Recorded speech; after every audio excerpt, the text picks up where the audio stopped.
Welcome to Mindful Moments. Nourish your mind on the go. Our AI narration lets you delve into the wisdom of timeless books, extracting those golden nuggets of insight. We always say knowledge is power. But what if that knowledge, takes us down a path that makes us, well, less human?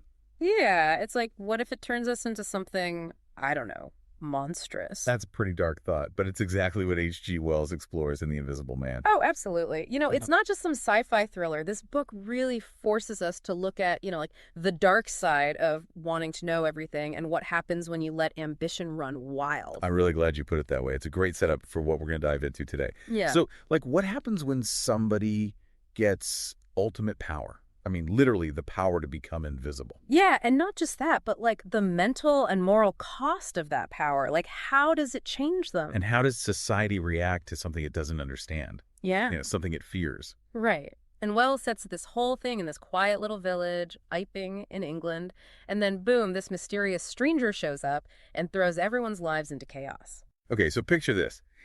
This stranger comes to the Coach and Horses Inn, right? But he's all covered up.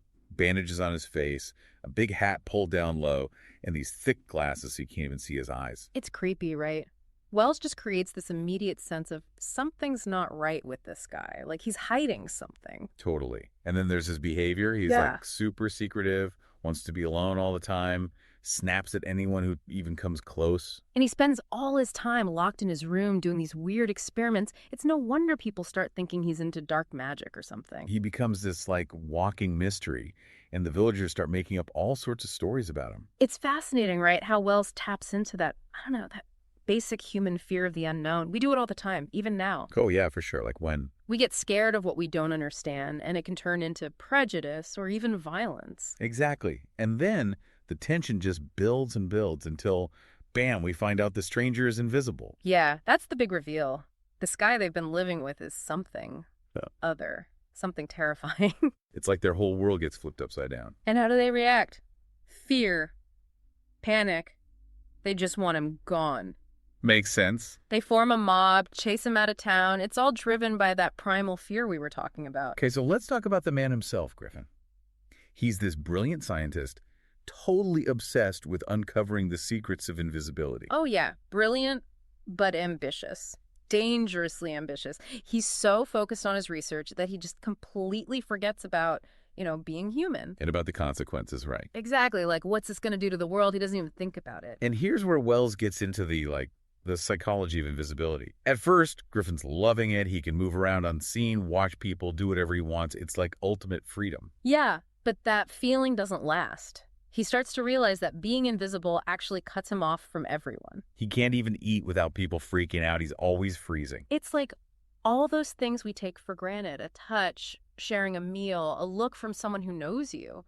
It's all impossible for him. He's just trapped in this weird state of being different. He can't connect with anyone. And that loneliness changes him. His brilliance starts to warp into something darker. Yeah, it's like he becomes a ghost, haunting the world, but not really a part of it. Exactly. And it really makes you think, what makes us human? It's not just our bodies, it's our connections with other people. And when those connections get broken, well, that's when things can get really bad. Like we lose a part of ourselves. We do. We really do. So Griffin, he's like spiraling, right? More isolated, more kind of crazy. It's like the invisibility itself is turning him into something bad. It's like it's eating away at his good side, And then it gets worse. He starts terrorizing the villagers, and it's not just because he has to, it's like he enjoys it. That's messed up. It makes you wonder, if you take away all the rules, do we all have a little bit of Griffin in us? Yeah. Just waiting to go wild. It's a scary thought, right? Like, what keeps us in line? Is it just fear of getting caught? Could be. And the villagers, I mean, they're living in constant fear. They can't even leave their houses. Think about that. Always looking over your shoulder, never knowing when this invisible thing might pop up. Totally creepy. It's like Wells is playing with this gothic horror vibe. Yeah. The unseen monster lurking in every shadow. Yeah, and he does it so well. You can practically feel the paranoia in the air. Like anyone could be the invisible man. And Griffin, he's trying to hold on to whatever control he has left. He even ropes in this poor guy, Marvel, to help him. Marvel's like the opposite of Griffin, a total coward, just stumbles into this whole mess. It's almost sad, right? This brilliant scientist reduced to working with some random dude. It shows how desperate he is. And his plans, they just keep getting more and more out there, more violent. Like he's coming apart at the seams. Yeah. The invisibility that was supposed to set him free has become his prison. He's trapped by it. Isolated from the world, even though he can see everything. Exactly. And it's driving him insane. You see these flashes of the smart guy he used to be, but But they're gone so fast. Like they're being swallowed up by this darkness inside him. it's kind of heartbreaking, to see someone so brilliant self-destruct like that. And it makes you wonder, is there a point of no return? Like, can you go so far down this road of knowledge that you lose yourself completely? Yeah, heavy stuff.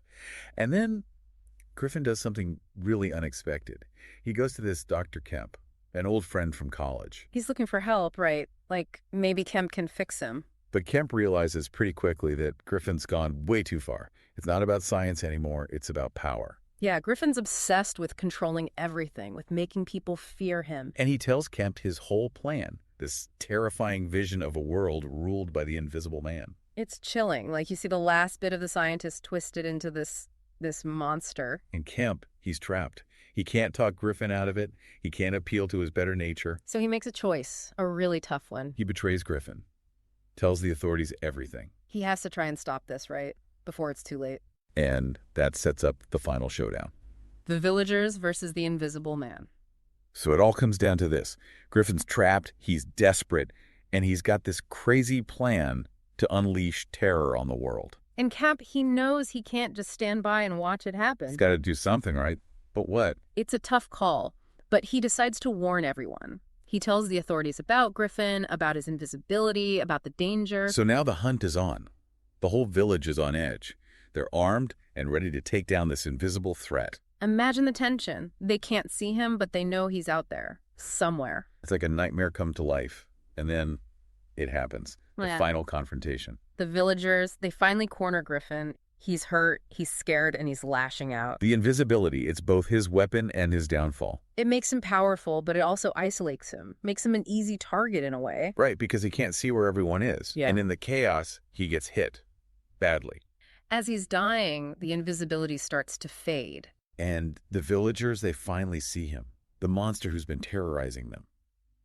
He's just a man, a broken, dying man. It's a powerful moment. The fear, the mystery, it all just vanishes. They're left with this sense of pity almost. Yeah, like they were afraid of the unknown, and now that they see him, he's not so scary anymore. And with Grisham's death, the secret of invisibility dies with him. His notes, they're gone, lost forever. So we're left with this unsettling feeling, like what if someone else figures it out? What if the power falls into the wrong hands? That's the question Wells leaves us with. He doesn't give us any easy answers. He just makes us think about the dark side of human nature. About the things we're capable of, even with the best intentions. Like Griffin, he started out as a scientist, but his ambition, his need for power, it twisted him into something monstrous. And that's the real horror of the story. It's not the invisibility itself, it's what it does to us, how it can change us. So, as we wrap up our deep dive into the Invisible Man, it's a good reminder to think about the choices we make, about the responsibility that comes with knowledge, and to be careful of the shadows that lurk behind our ambitions. Because sometimes the things we can't see are the most dangerous of all.